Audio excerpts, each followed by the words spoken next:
All right, so you don't think who the president is and who runs our government makes a difference, or that your vote matters? In just the first 48 hours of President Trump's presidency, ICE has made nearly 800 or maybe over 800 arrests. That's probably getting close to 1,000 today, by just unleashing the authority that these officers that are part of the Homeland Security Department and overseen by Governor, will be eventually overseen by Governor Nome as she goes through her confirmation process.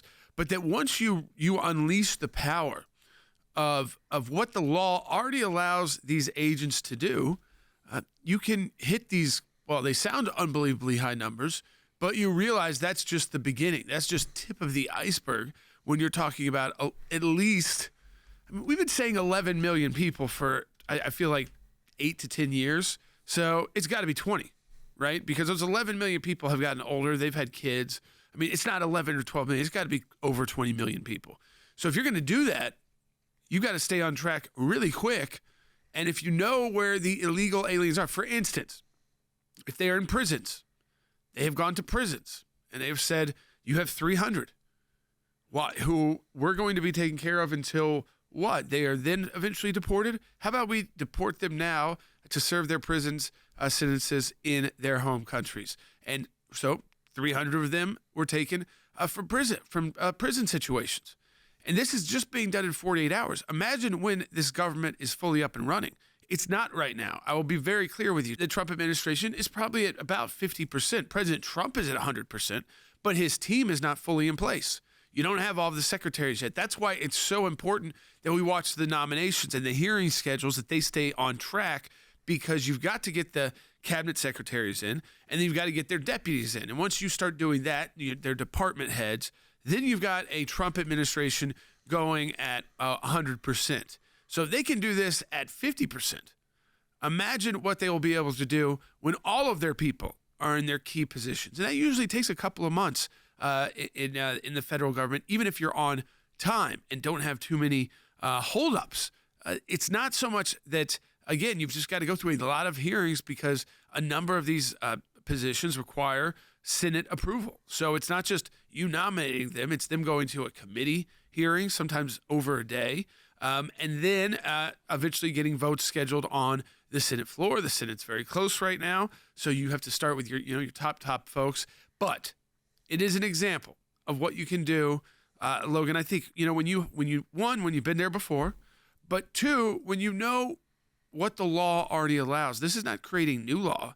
This was just saying, through executive order, we're going to start doing what we're allowed to do under the law. Yeah, absolutely. And start pushing those forward. And for the ones that maybe are on the line, you start pushing that to see what could come of it. Conversations then are unlocked, and, conversations start happening. The full team is not in yet.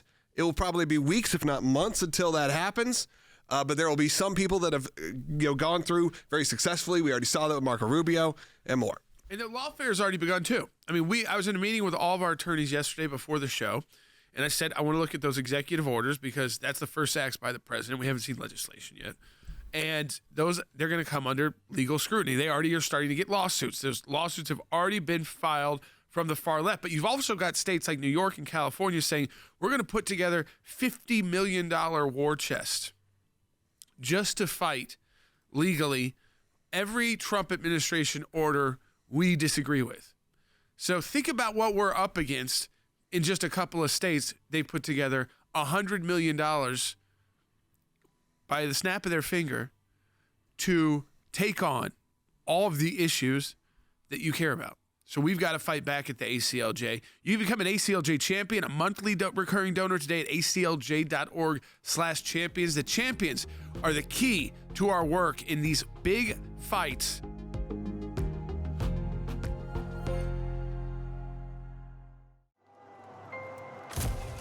Some people think champions are bored, that it's a title that requires something only a handful can ever possess. There are times in our lives that we are called, every one of us, to step up and serve a cause greater than ourselves. Even when the loudest voices in the room say it's wrong, that it can't be done. It can be a difficult stand, but it's one any of us can make, including you. You can be the change. You can make that difference. You can be a champion We cannot do what we do without you. By becoming a monthly donor, you can become a champion of life. A champion of liberty, a champion of freedom. Please join us. Become an ACLJ champion today.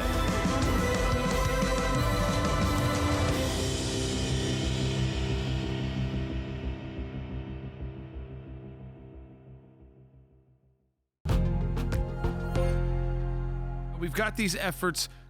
New Jersey has already filed against birthright citizenship. We were walking through that with our team. So what does this birthright citizenship executive order do? And I think this one, it might end up in courts. It's interesting because the Constitution just says birthright.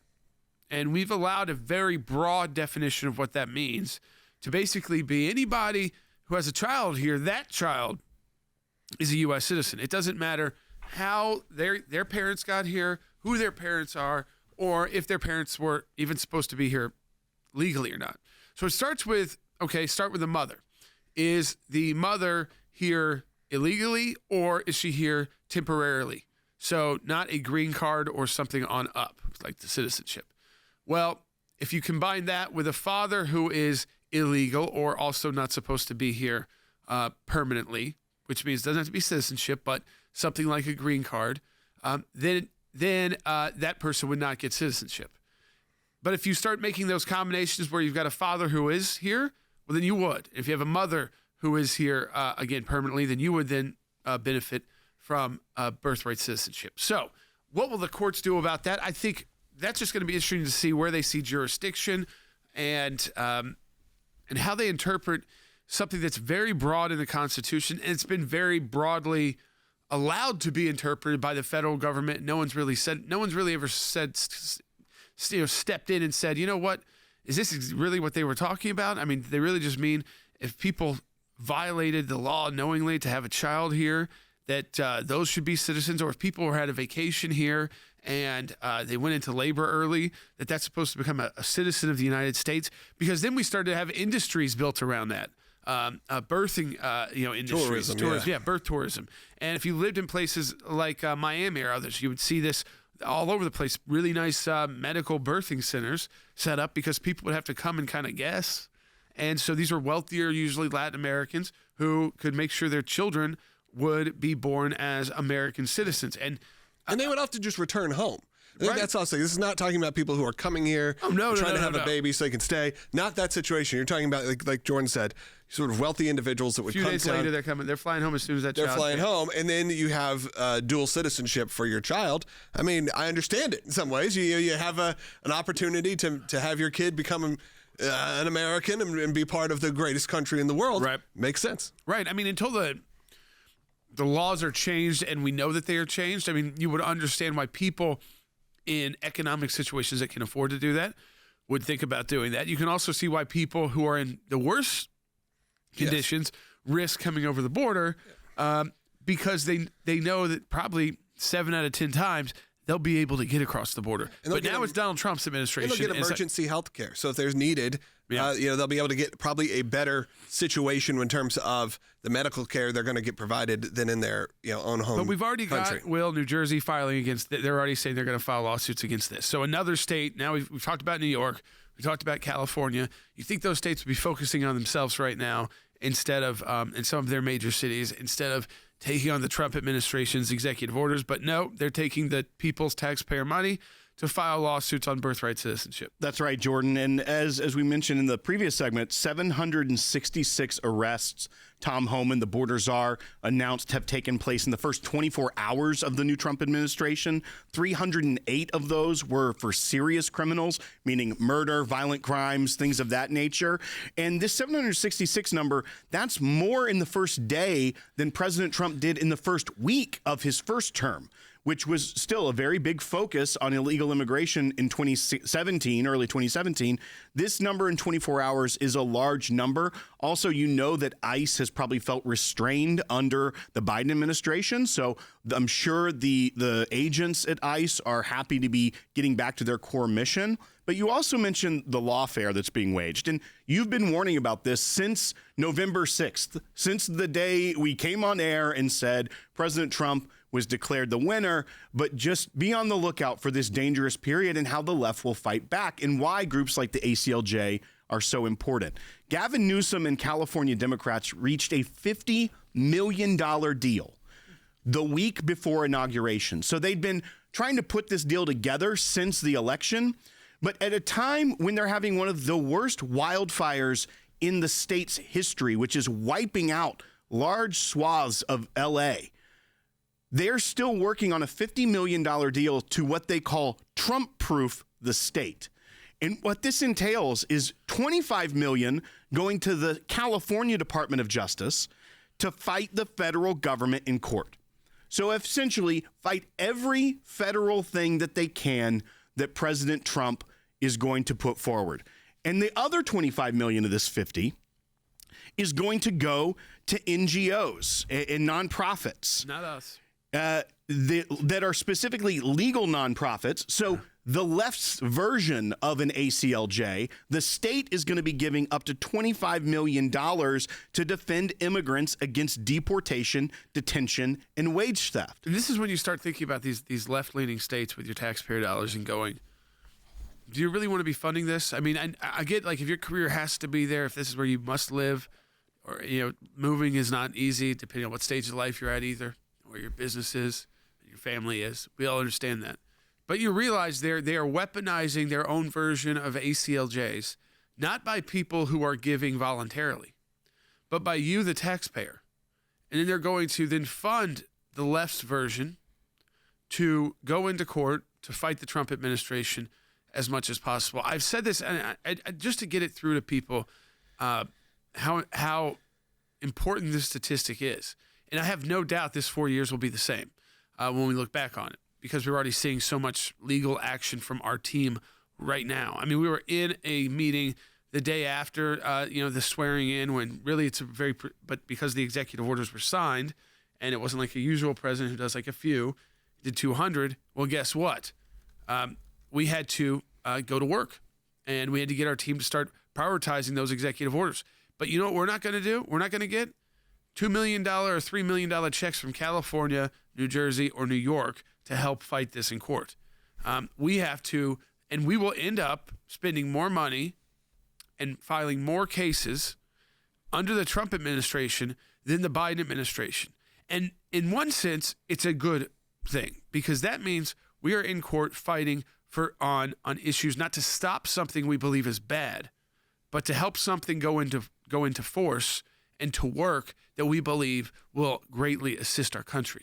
So when you're looking at it as an attorney, it's a more proactive way of saying, you know what, we believe this is constitutional. We believe this is worth fighting for, not because this is going to damage America, but because this is going to put America in a better standing than it is right now in the world. And that's what you're always trying to do when you're looking at those kind of policy and legal situations. And we're doing it at the ACLJ. You want to be part of it, there's a couple different ways. You can give one-time donations at aclj.org. You can also say, you know what, it's the new year. I know I've got this much a month I could donate to the ACLJ and just do it automatically if it's $20 or $50 or $100. And you can do that at aclj.org/champions. That's aclj.org/champions. We got calls on the border coming in, but I think we can go to Erica in Illinois on line 3. Hey, Erica. Hey, Logan. I'm so excited this morning to be able to call. I've wanted to since I started supporting ACLJ since the Obama reign. I wanted to say we used to RV down in Texas, 9 years, got reports from the Border Patrol, and the last month that we stayed, there were 248 illegals coming across. And the Border Patrol said they want more manpower, and every month we got a report to our RVers. Want more manpower, more equipment, and more money to bring order. And that was 248 people in 1 month. And today, we are getting rid of 1,000 in 24 hours. I am so excited. I don't think people realize what a journey this is going to be ahead of us. Well, yeah. Well, listen. There's going to be a fight, but a lot of this is going to be positive. I mean, what a lot of the Border Patrol agents are doing right now even some of the policies that people are saying, well, that's more extreme because they'd go into a church, they would go into these sensitive places, they used to call them. Nothing in the law prevented that. Those were policies.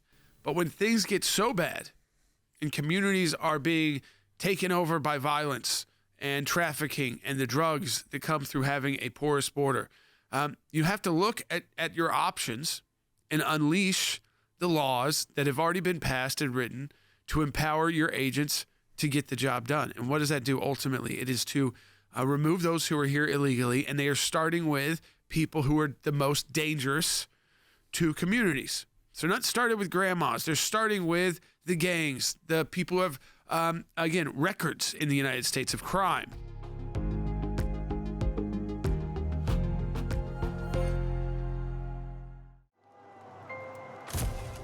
Some people think champions are born, that it's a title that requires something only a handful can ever possess. There are times in our lives that we are called, every one of us, to step up and serve a cause greater than ourselves. Even when the loudest voices in the room say it's wrong, that it can't be done. It can be a difficult stand, but it's one any of us can make, including you. You can be the change. You can make that difference. You can be a champion. We cannot do what we do without you. By becoming a monthly donor, you can become a champion of life. A champion of liberty, a champion of freedom. Please join us. Become an ACLJ champion today.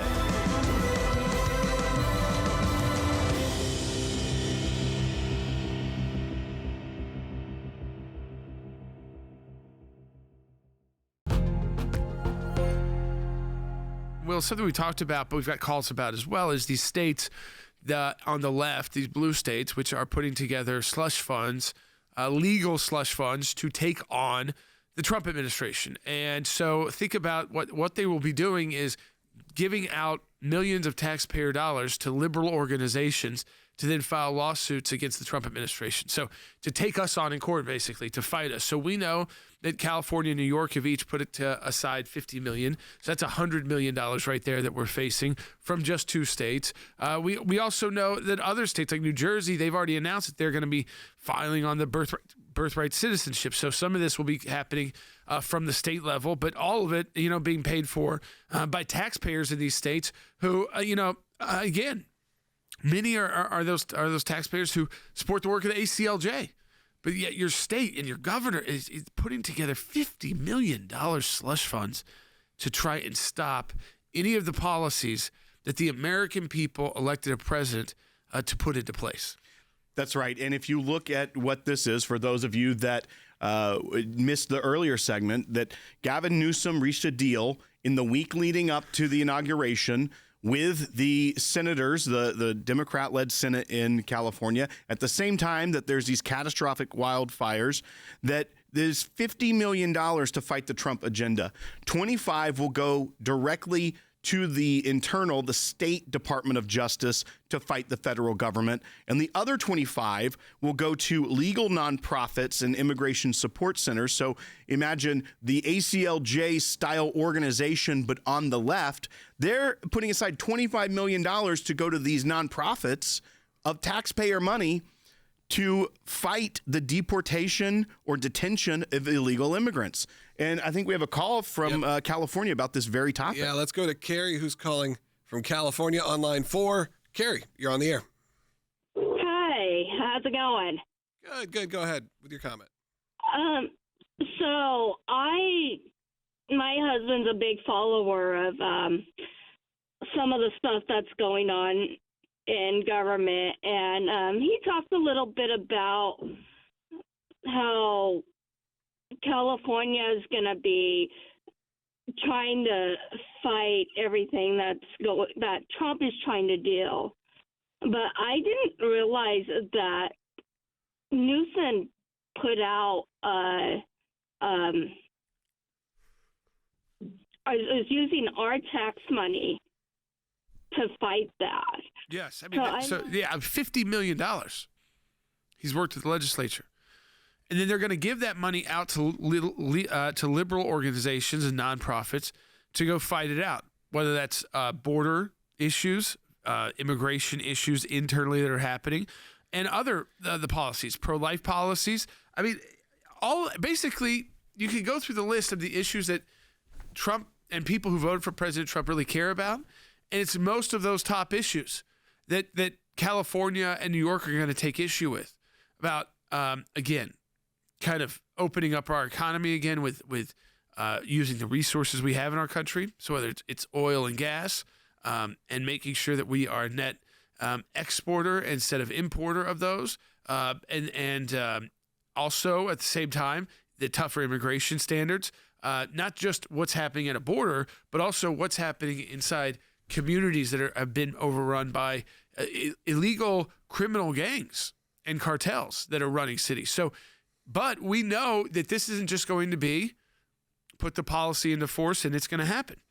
We know that there will be serious opposition, millions of dollars worth of legal fighting to do to make sure that those policies actually get to go into force. Some of those legal battles will be quick.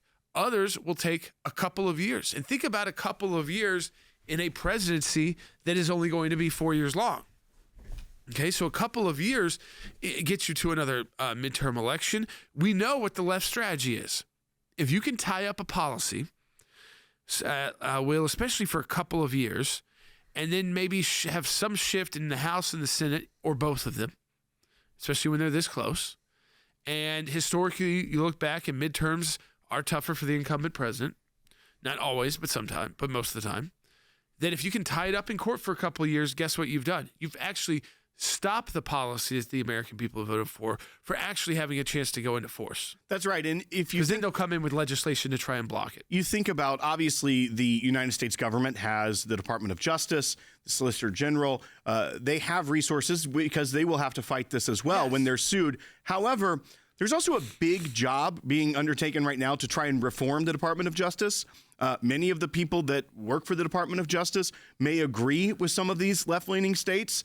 And so that's also why organizations like the ACLJ, especially when there is leftist counterparts that are making these lawsuits as well, it is so important to have the voice of the ACLJ members heard. With the great work and extreme intelligence, brilliance of our legal team to fight back as well. Because our legal team at the ACLJ has defended presidents of the United States, has defended state governments, has defended even sidewalk pro-life counselors. We are experts at the very things that these states are going to be fighting against. So that's another reason why it's so important to support our work in this time, because you have to have all hands on deck when the left is going to designate taxpayer money to the tune of $50 million. We heard about all the tax cuts that Mayor Bass of LA did to their fire departments and things of that nature. But yet at the same time, the state government is increasing the budget to just do one thing: fight Trump, fight a conservative agenda in the court system. So the ACLJ is ready to fight. I know that you were there having those meetings yesterday. Yeah. Right after the inauguration, what was Jordan doing? He was in D.C. meeting with the attorneys of the ACLJ, crafting a strategy of how we fight back. And as you're having those meetings, we're getting news alerts: lawsuit filed, lawsuit filed, lawsuit filed. And so we are ready. You have the strategy, and we are going to continue, but we also need the support of our members. Yeah, we do. I mean, the key is, and it's just like I said, we will be in more active litigation than we probably were in under the Biden administration. That was a lot of litigation. We'll have to go back and count it all up because some of it is still ongoing, and it will be closed more quickly now when you get people into these offices. We have really kind of two focuses at the ACLJ right now when you're at the early part of an administration that you've worked closely with.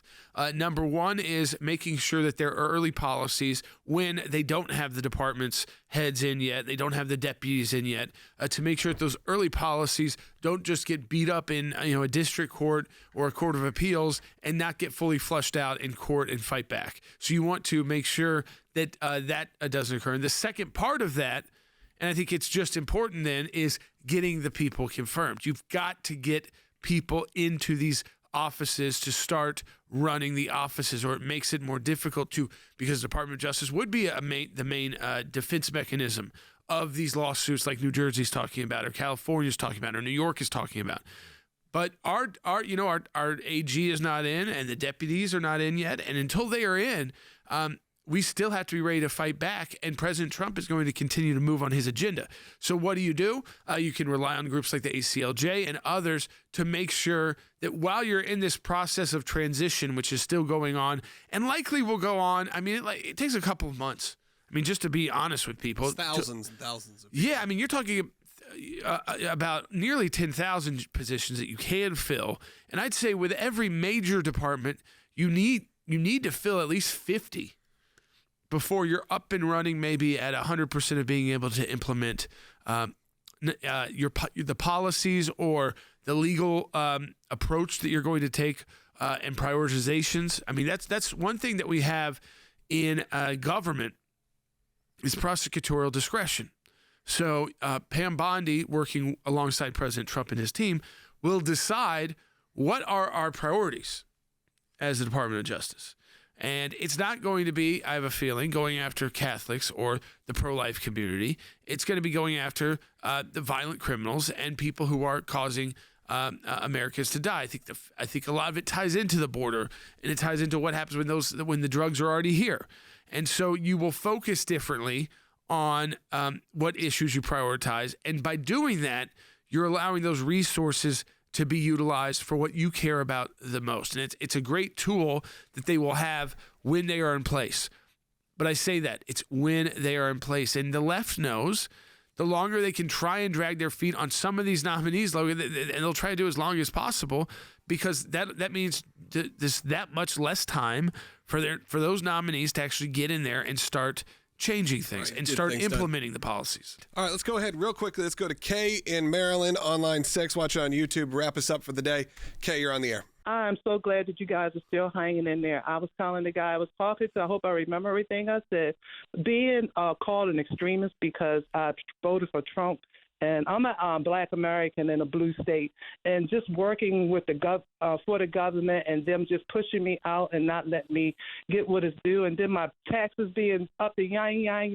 I don't know if I should buy food or gas or stay home and not go to work because I couldn't afford it. I feel like what's good for the goose is good for the gander. They've been sending money to foreign countries that hate us, that want to destroy us and take our nation from us and take God out of everything. Then we should be able to do the same thing. I feel like people like you, we should be able to get stimulus checks for what they did in COVID. I think every American that has been paying taxes for decades deserve $1 million. Every American family. I'm talking about true Americans that love God and love the people here that want to do the right thing. I am not cutting you off. We are purely out of time. And thank you so much for your call and your comment. No, we appreciate it so much. And thank you for your support of the ACLJ. I encourage you all to do that as well.